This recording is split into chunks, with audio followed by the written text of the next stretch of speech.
All right, welcome everyone to the session, Measure All the Things. My name is Nicholas Martin. I am a practice manager of applications and infrastructure at Insight Digital Innovation. A couple years ago, I was up here presenting, and I was representing Cardinal Solutions Group.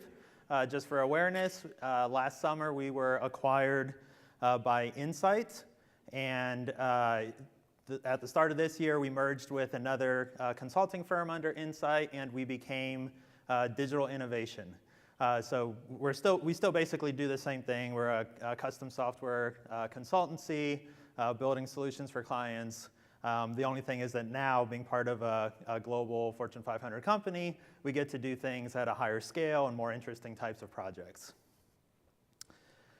One of the things that we do is transformations for our clients, or at least execute with Agile and DevOps with the projects that we work on for clients, and sometimes helping their larger organization go through transformations.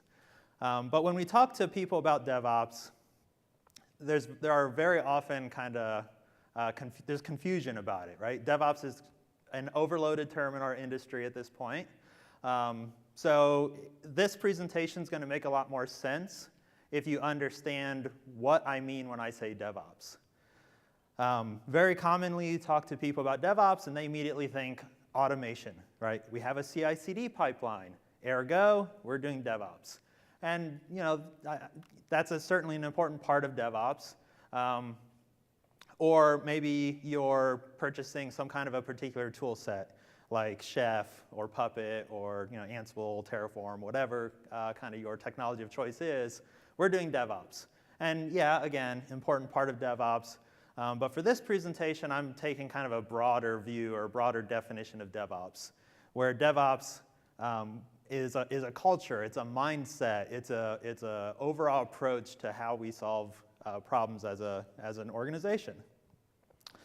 There's a lot of presentations or articles, blog posts, and whatnot decrying that DevOps is not a team, or DevOps is not a role or a skill set, and I certainly kind of adhere to that perspective as well. So for DevOps for the kind of DevOps I'm talking about to succeed, we really need the organization to align to that DevOps approach. So traditionally we had people organized by different silos. You had developers, operations, QA, whatever, different silos, different aligned to skill sets and goals. The kind of DevOps team I'm going to be talking about for measuring and metrics and things are the teams where we take all those diverse skill sets, bring them together, and that becomes our DevOps team. Another way to think about it is through kind of the lens of Agile, right? DevOps, Agile, those kinds of things, they're very consistent with each other. And the way I depict Agile is kind of like a spectrum. When you first start approaching Agile, you will introduce the ceremonies, the Scrum events if you're doing Scrum. At Insight, we're kind of a big Scrum shop. We have a partnership with Scrum.org, so that's kind of the approach we take. But I kind of see that as the lower value side of Agile. As you get to the higher value side of Agile, you're moving toward continuous delivery. Continuous delivery is where you're able to deliver to market value on demand, right? The business needs something out there because there's some strategic advantage, some innovation that they need to beat their competitors with. With continuous delivery, we're gonna get it out in the market ahead of our competition. And what we find time and time again, very consistently, is that DevOps is the secret sauce that helps teams and organizations actually achieve that state of continuous delivery. And actually, I kind of like the way it's put here in the subtitle for the Phoenix Project. If you're not familiar with the Phoenix Project, it's an excellent book. It's actually a novel where you follow the protagonist, who's like an IT manager, and then he is thrust into executive leadership over IT. But unfortunately for him, he works for a company that's tanking. And so he has to discover a way to make the business actually succeed, and he learns DevOps and applies DevOps, and that's how, ultimately, as it says here, the business wins. So at this point, we haven't started talking about metrics or measuring yet, but I had to set the stage. We understand now what I mean when I talk about DevOps, right? It's the big picture DevOps. We're not just talking about automation, skill set, tools, anything like that. And ultimately, we really are talking about businesses winning, because everyone in this cinema should have a clear understanding that if your organization, your business, your clients, whatever, is not making good use of technology, but your competition does, they will beat you, right? Just count the days, you're gonna collapse. So we need a mission statement, right? What do we want our metrics, our measurements, our numbers to guide us to? And I kind of made this thing up. It's applying change with extreme frequency of extreme quality that achieves extreme customer delight for maximum value. Pause there, let you think about that for a moment. So having thought about it for a second, you probably think, this guy is all hyperbole. What is this guy talking about? I don't think this guy knows what extreme means. I kind of put that word extreme in there so many times intentionally, because we do notice that teams that really embrace a DevOps approach can achieve things that prior seem just completely extreme, just off the wall crazy, that it's possible to perform in that way. So one of the more extreme examples that's well documented is Amazon. Thankfully, they're not all that shy about kind of documenting and detailing how they reach the successes that they have. And these numbers are from 2015. There are probably newer numbers I could have found, but I was a little bit lazy. So you're getting the 2015 outdated numbers. All that means is that the numbers for 2018 and what we can expect for 2019 are probably way more extreme than these. But in 2015, Amazon was delivering something to production every 11.6 seconds. Compare that to your organizations. Does that seem extreme? Even if you right-size these numbers compared to Amazon to your organization, that is an extreme metric. So that's nearly 3 million deployments for that year. Despite all that change and churn in their development process, they were still able to grow by 20 million new customers in that year. And Prime membership growth was increased 52%. And of course, fast forward to 2019, we all understand how much of a cash cow and money printing machine Prime is for Amazon, right? If you have a Prime membership, you're just going to buy everything through Amazon.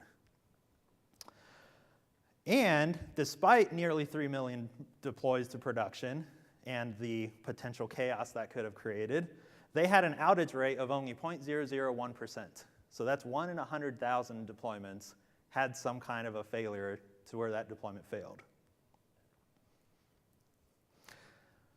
So these are just 3 of the metrics I'll be talking about. That last one, I call it a partial metric because having an outage is not necessarily the only reason you'd call a deployment failed, but of course that's a pretty good one. I was told right before this presentation that I will fail as a presenter if I don't include the Avengers theme. Thank you, Alec Dietz, calling out by name. So we get this. Here's our Avengers slide. So we're going to assemble the metrics. What are the KPIs we're going to focus on? The first one, and I kind of think of as the most valuable one, is delivery cycle time. It's also referred to often as lead time. And it's the measure of how long it takes from a team basically committing to some idea as like this is valuable, it's something we want to build, to it actually being in production, actually driving value for your organization. And on the bottom of this slide, I have an equation, and actually for all the metrics, I try to put an equation for how you compute this. This particular metric equation is simplified compared to some of the examples you'll find online. I combined a lot of terms, specifically in process time. So process time is all the time it takes where things are being done to that work, or work is happening on that thing that's going to add value. And I included in this testing, requirements gathering, running it through the pipeline, of course development, all that kind of stuff falls into process time. And that particular term, there's not a lot we can do to expedite that. Work takes as long as it takes. As much as managers may not like that fact, it generally is true. The other two terms, we have a tremendous amount of influence over. So wait time is any time that work is blocked for whatever reason. And typically that's due to handoffs between different parts of an organization, different team members, different skill sets, or external to the team, I should say. So external dependencies. I have a graph there that actually comes from Phoenix Project as well. And it depicts how long you have to wait for a handoff, depending on how much that resource is busy. And you can see from the shape of the curve, you don't have to examine the chart too closely, but just from looking at the shape of the curve, it grows exponentially. So as an organization, you're faced with two choices. Your resources are significantly underutilized because you don't want your wait time to be high. Well, that's extremely expensive. Nobody does that. Or kind of the DevOps approach is get rid of those handoffs. Get rid of external dependencies. Bring those skill sets, bring those capabilities in-house with that DevOps team. Any skill set, role, person who's important in delivering the value of the product should just be part of the team. So we can drive that wait time down.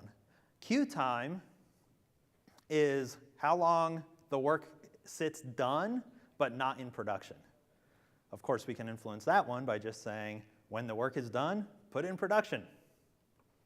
Piece of cake. And actually, the more progressive DevOps teams, or really Agile teams, whatever, in their definition of done, which hopefully you all are aware of that concept of definition of done, but their definition of done, it actually includes it's in production. We simply do not call the work done until it's driving value.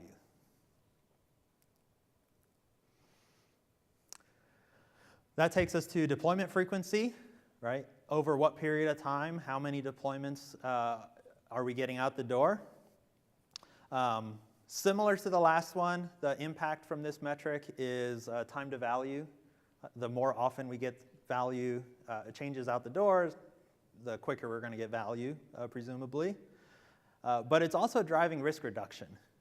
And the way it drives risk reduction is that by exercising your deployment process over and over and over again, making it super, super routine, you become extremely well practiced with it, right? There's no surprises. All the failures, everything that could have gone wrong with it, you've already seen it, you've already encountered it, you have a countermeasure for it. And oftentimes that seems very counterintuitive to organizations. To them, the deployment itself is the riskiest thing you can do. Hey, we're putting in change. So what do? Well, let's wait. Let's pack in more value before we take the risk of deploying. You want your deployment frequency to be very, very high. Leads us to change volume. Change volume is a measure of how much has changed per deployment. How many work items are included in your deployments?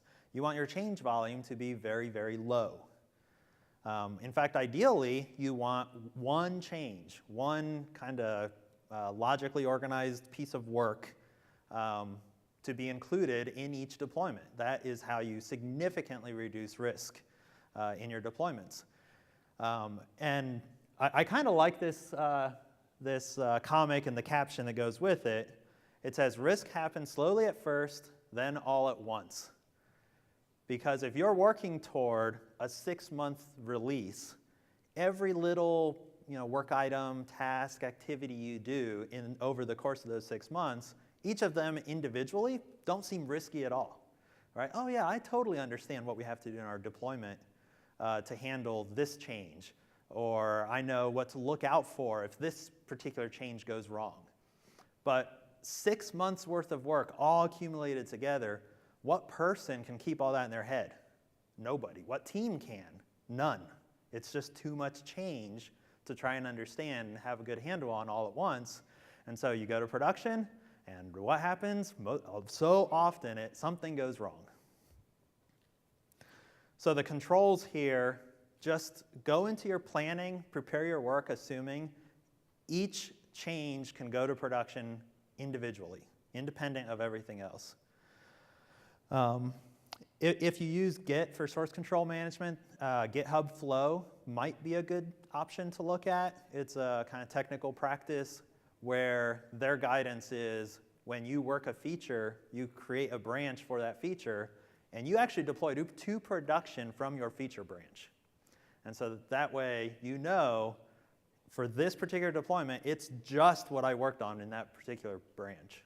And of course, you have to make sure you forward integrate from master, and then after the release, you reverse integrate back to master. That you have to put in those kind of practices. But GitHub Flow is really, really successful for continuous delivery and rapid deploys with small risks, small changes.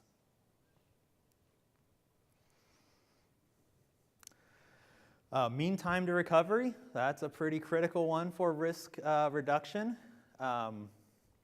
Given that we discover there's something wrong in production, and something can be very broad, right? I'm kind of being vague on purpose because it could be a severe security flaw that if you don't fix it, you're going to be sued out of existence. Or it could be the logo on your site is 3 pixels off from branding guidelines, whatever, right? Those are all kinds of things we, as a business, you may prioritize. We need to address this. So how quickly can you address that? The sad reality is, for many organizations, we're talking about weeks, or certainly days, and that is just way too much time to incur that much risk. So if you want to drive that down, we definitely have to talk about automation. You want an automated delivery pipeline. And that way, with fast deployments, you start building trust in that process. We deploy to production so routinely. If we find some kind of a security defect, we can patch it really quick, and it runs through the same pipeline as every other deploy, and we're in production, no sweat. Didn't have to give it much thought. But to have that kind of trust, you really need to ensure that you have good quality built into that pipeline. Do you have really robust testing in place? Do you have validation, redundancy, all those kinds of things? Because people have to trust in the pipeline to do this for you. Failed deployment rate, also an important one. Right, for Amazon, it was 0.001% if using outages as the measure of failure. But I think for really good DevOps teams, failure can also include things like the change that was included in that deployment. Did it achieve the business objectives, right? Or did the users look at it and say, well, this is a big chunk, this is garbage, I would never use this, just throw it out. I think we want to be, pretty honest with ourselves about what we mean by, success of a deployment.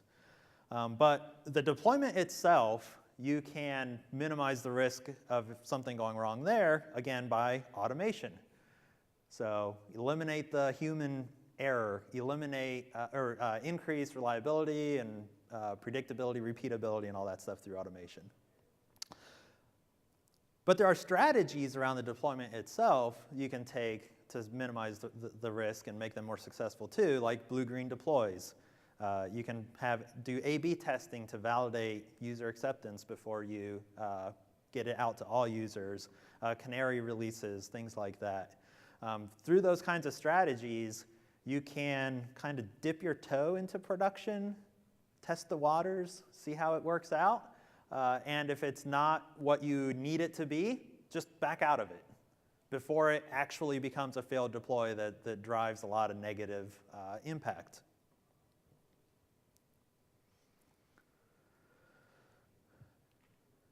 Feature adoption, really, really important one. This one, I think we're kind of stepping a little bit away from the technical side of metrics, and we're focused on what's driving value out of the product.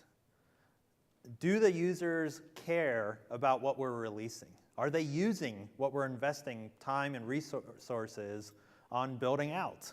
We don't want to be in a position where we say, we will build it and they will come, right? When we're dealing with people's money, our clients' money, we can't just put things into trust, right? Let's actually know how it's being used.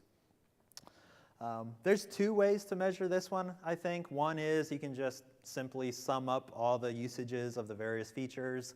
Maybe in your team space, you have a dashboard view that shows you, okay, what pieces of functionality is driving the most usage, what do the users care about most.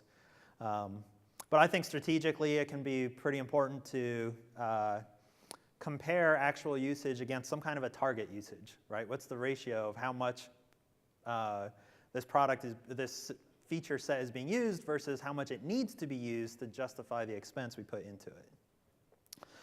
Telemetry, direct user feedback, all those things are the way you keep track of and keep an eye on feature adoption. And the other thing I'll say, good teams, well, software teams in general, DevOps teams as well, have good representation from UX, product design, product development people as part of the team, right? Because as I said, DevOps is culture mindset. It includes all the different roles needed, ideally.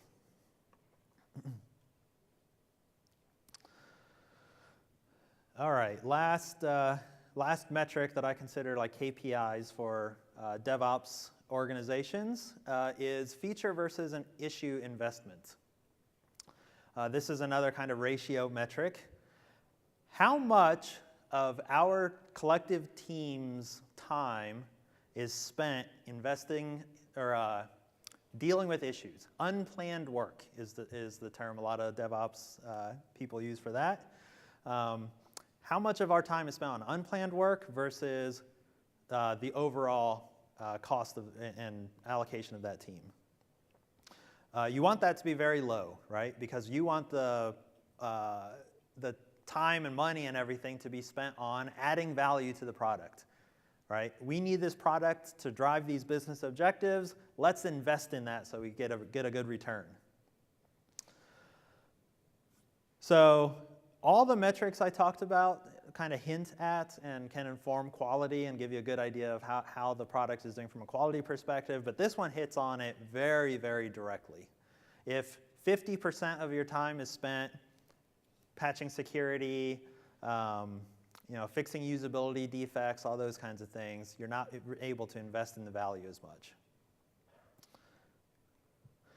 And the controls, the way you can impact feature versus issue investment is really varied. And in DevOps or really Agile, Lean, all these movements, there's the concept of a value stream. And for the purpose, at least, of this slide and this talk, think of the value stream as just all the activity that goes into moving something from left to right, from idea to, it's driving value and helping the organization. And we want to really, really bake in quality at every single possible step through that value stream. So our developers, are they pair programming? Especially on the critical, complex pieces of functionality. Because, we know through metrics that improves quality downstream. So build those quality processes upstream. Are you following emergent design or emergent architecture? if business needs change for the product, does the product's architecture and the way it's built under the covers, can it evolve with the needs of the business without introducing a bunch of nasty spaghetti code? The testers that we have represented, and by the way, I just have those kind of like 3 roles represented, but it's whoever is necessary for the success of the product or driving value for those business objectives. Are they automating tests to the point where you can actually realistically run regression tests? Because I will tell you that regression testing, if you're not automating your tests, is a myth. I mean, it really is, because it's just too expensive for organizations to pay for people to manually, continuously regression test systems. So are you building in those automations? Non-functional testing. Are you incorporating security scans? Are you validating performance? Are you testing how well your system scales? All those kinds of things. And then operations. Of course, we can't talk about DevOps without bringing up operations. Do they build into the product the ability to have continuous monitoring? Is that something that you're planning for ahead of time? Is there infrastructure as code, configuration as code, those kinds of things, so that your environments, all the way from local to production, are representative of enough of how it's going to be in production that you can trust in the quality of it? And certainly there are more things than this, right? I can only fit so many things on a slide. The point is, build quality processes into the value stream, into the cycle, into the development process, so that nothing can escape into production.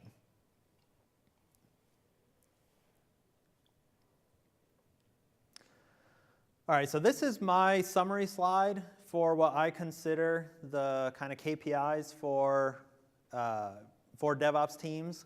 If you want to get a picture of a slide, this would probably be a pretty good one as a cheat sheet. I'm not going to go through them again or repeat them. But I do want to hit on that last column, the stretch goal column. So I said in the abstract that you want to set ambitious goals to really drive transformation. Everyone raise your hand, at least in this theater. I won't be able to see you if you're in one of the others. Raise your hand if you can deploy at least once per year. All right, most hands are up. I'll assume the hands that didn't go up, you guys are just tired. Because if you can't do once a year, I'm sorry. Okay, get your hands up again if you can do at least once per quarter, every 3 months. Oh, actually, that's pretty good. I didn't expect to see that many hands still up. What about once a month?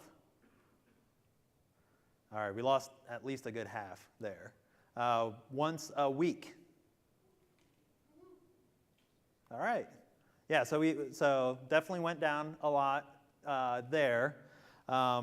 What if we can get our cycle time down to a day? Team commits to something. This is valuable. This is going to drive value for the business, for our team. Can we commit to, in general, right, every single work item, every feature is not necessarily going to fit that, but can we commit ourselves to being able to release with a cycle time of within a day? That probably seems pretty daunting for those of you who are releasing once a month or once every 3 months. But that's making those kinds of commitments and setting those kind of ambitious goals are really what's going to drive transformation and really get you to embrace the value of DevOps. Ultimately, you'll start finding and applying all those DevOps principles and engineering practices and all that, because you need those to hit those kinds of targets. Deploy frequency, deploy 10 times per day. Change volume, just one thing per deploy to production. Those kinds of things. Set those and be very ambitious. Constantly test yourselves and challenge yourselves about why you're not able to reach those kinds of those goals. And of course, keep measuring them and at least ensure that you're trending in the right direction. Now, I do obviously have to talk about telemetry. This talk is called Measure All the Things. I would not be surprised if a large number of you in this room thought I was going to talk about monitoring tools and those kinds of systems that drive telemetry out of our application. But as I kind of started us off with that bigger picture of DevOps, I want to focus more on really, are we successfully driving value for the business through DevOps? That said, telemetry is super, super important, right? It is critical to have good telemetry to inform a lot of those metrics we talked about, like, are our deployments going bad in production? Well, we want really, really good monitoring and telemetry so we can detect those issues right away. It's not a metric in and of itself, but it drives those metrics. User conversion rates too, right? Let's monitor how users are interacting with our system so that we can understand are important business objectives being met by the system. And by the way, I'm saying user a lot, assuming kind of customer-facing systems, but all this stuff applies just as well for back-end services and B2B kind of applications as well. The last thing I'll say about telemetry is make sure you're being very intentional about how you are capturing telemetry. I'm certainly guilty of this. We've all done it, I'm sure, a lot. You just reach for your telemetry capturing system of choice, App Insights, Dynatrace, New Relic, right? Those are all really, really cool tools. They are largely plug and play, right? You install the NuGet package or the Maven or whatever into your system. It starts capturing stuff, and there's a lot of value there. But all of those tools let you extend the telemetry to include custom events or custom metrics and things. Consider being very, very intentional about those kinds of things. Make them align to your business objectives, right? What about the internal workings of the system indicate that you're going to meet objectives or you're going to not meet objectives, right? Those are really the most important pieces of telemetry. And of course, context matters in everything you capture. A lot of those kind of out-of-the-box implementations, you lose a lot of the context that helps you really make sense of really what happened.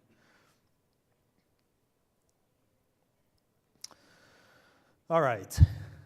So I've talked about all the KPIs. Are we still good on audio? Okay. I heard like a bang or something. I talked about the KPIs that I think are the most important for DevOps teams. Of course, there's a lot more, right? This is measure all the things, so capture it all. But those are the things I think you kind of broadcast, and you can safely be pretty transparent about those metrics. These I have concerns about, and actually the presenter that was in this theater before me made a really good case, actually by looking at code, about code coverage and the problems with code coverage as a metric. More often than I've seen code coverage used for good, I've seen it kind of used for bad. It's just a very unreliable metric because it doesn't inform anything about the quality of the tests on your system. You can be at 100% code coverage and have complete garbage tests. So do you record it? Do you measure code coverage? Yeah, measure all the things. Yeah, go for it.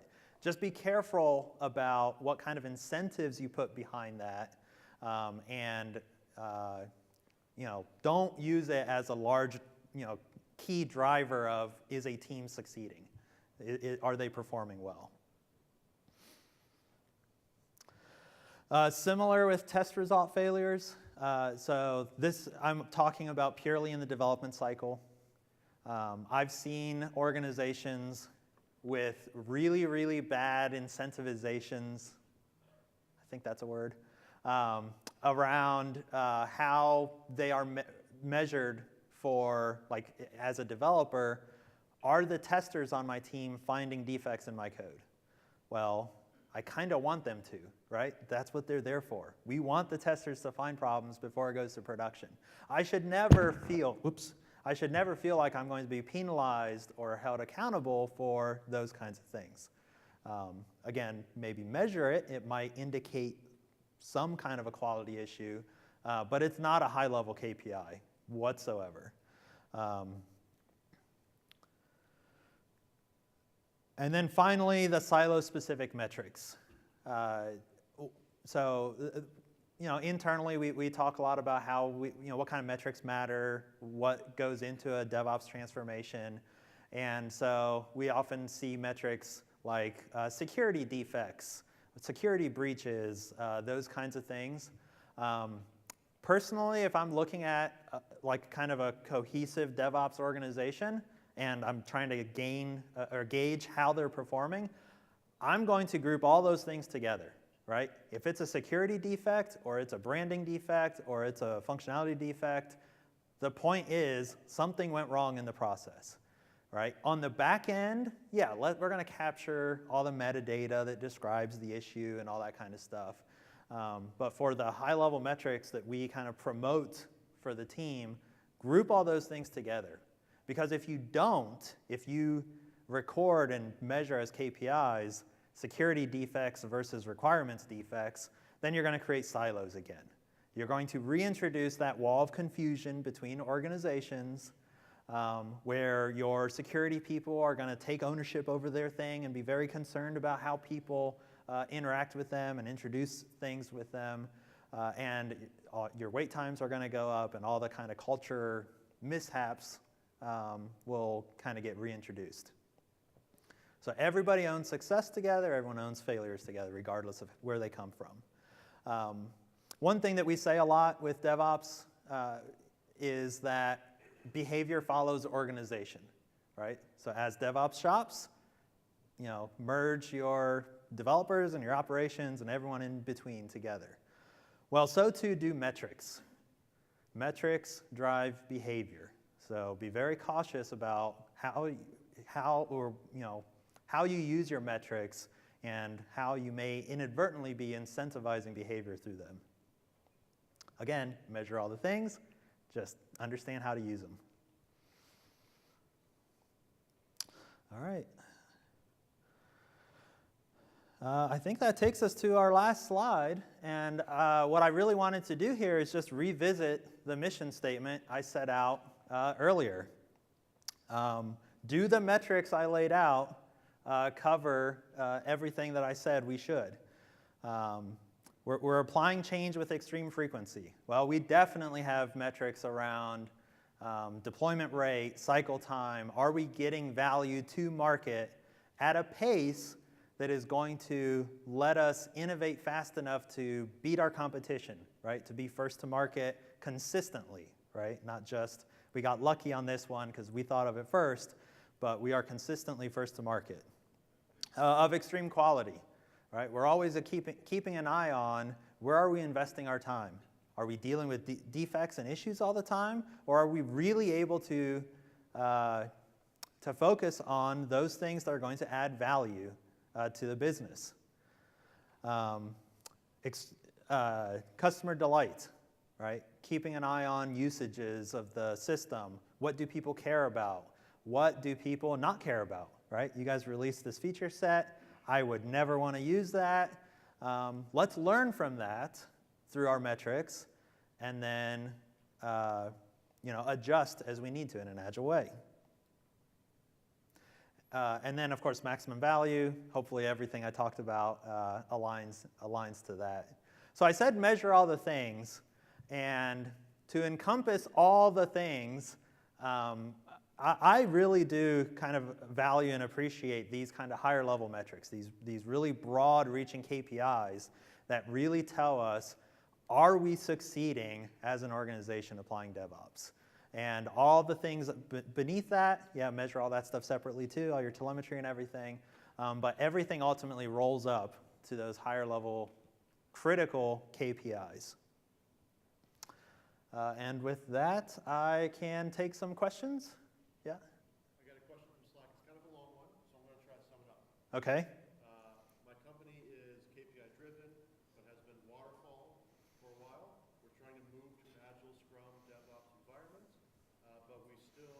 business still wants fixed dates to deliver. So how do we convince our business that DevOps will be successful? What kind of KPIs can we use to demonstrate those advantages? Can you repeat the question? That is a lot. I'll try to repeat it. The question is, the person works for an organization that's KPI driven. But they're following waterfall methodology. They want to be more agile and kind of move toward DevOps and all that. How can they do that? One way you could do it is set, and they want fixed dates for releases. So you might consider working with the business on setting dates aggressively per feature, right? That might encourage the kind of behaviors that would lead to DevOps transformations. If this feature, you're obviously working the highest priority things first. How soon, what kind of a date target can we set on those particular features to start driving value out of that? Hopefully that addressed that. Any other questions or anything? Yeah.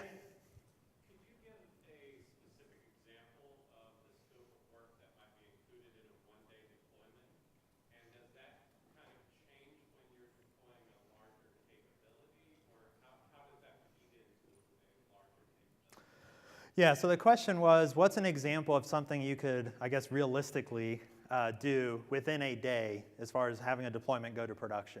And how would you handle larger feature sets? So I think the way a lot of the Amazons and those of the world handle it is, well, of course, planning, right? Work decomposition is probably the biggest thing. Don't bite off the elephant, divide it up in as small pieces as possible.